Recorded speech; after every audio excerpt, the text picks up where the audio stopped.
Hi, I am Umair Bukhari, and I am the head of Ericsson Product Security Incident Response Team. Today, I'll be talking about incident response. Cybersecurity readiness activities can be divided into two main categories. Proactive, meaning preventive activities, for example, vulnerability management, to detect and fix as many weaknesses as possible. And then reactive, which means preparedness for response activities when unpredictable attacks and events do happen. And that's where the incident response process plays a big role. Let's first understand what is an incident. The security of information systems, processes, and the information itself is based on three main principles: confidentiality, integrity, availability. An incident is an event that jeopardizes one or several of these principles.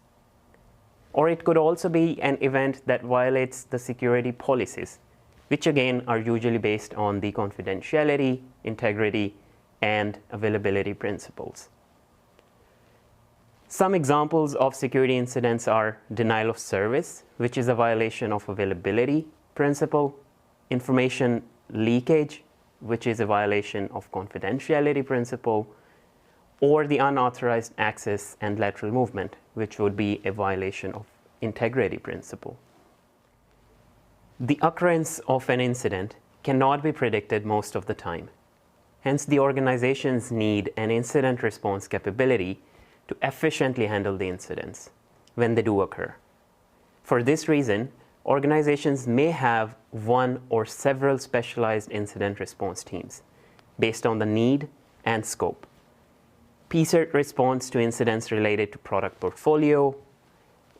Incident response teams do exist at national level in order to have the readiness to respond to incidents on national and critical infrastructure.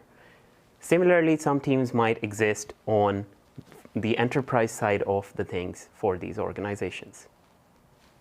Incident response teams need to interface with a variety of stakeholders, both to have the readiness and during the incident response quickly. For example, having the needed connections with the relevant vendors, service providers, and other incident response teams beforehand so they can support when an actual incident occurs. In addition to the technical investigation, containment, and eradication of the incident response teams are also to ensure the legal and communication aspects, that they are well handled for any given incident. Having an incident response plan is a necessary part of the readiness. Very shortly, incident response plans are a set of predetermined instructions, guidelines, and ways of working to have the ability to efficiently detect the incident, reduce the consequences as much as possible, and eradicate as quickly as possible. All organizations usually fine-tune their incident response plan to cater for their needs. Here, I present a generic flow based on the NIST Incident Handling Guide. The first step is preparation in terms of tooling, interfaces, and communication flows to have in place beforehand.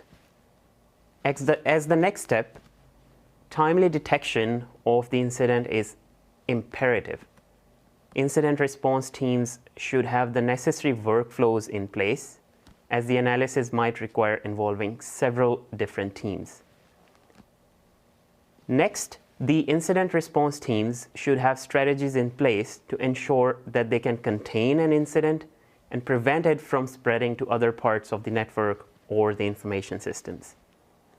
In parallel to containing the incident, teams should focus on eradication steps and recovery of the lost information systems and returning them back to normal operations. This might include reinstalling software, restoring data from the backups, reinstalling the servers, and similar activities. Post-incident activities give the incident response teams the chance to consider the lessons learned in a specific incident response activity and feed that back into the preparations to handle similar incidents more efficiently, if not totally avoid it next time around. It is important to note that the flow of these steps might not be linear. Some steps might be repeated several times, and the order might be changed based on the nature of the incident. The goal of having an incident response plan is to provide the incident response teams with a basic framework that could be followed quickly during an incident. I hope this session has provided you with the basics of incident response and you would be interested in learning more about it. Thanks for listening.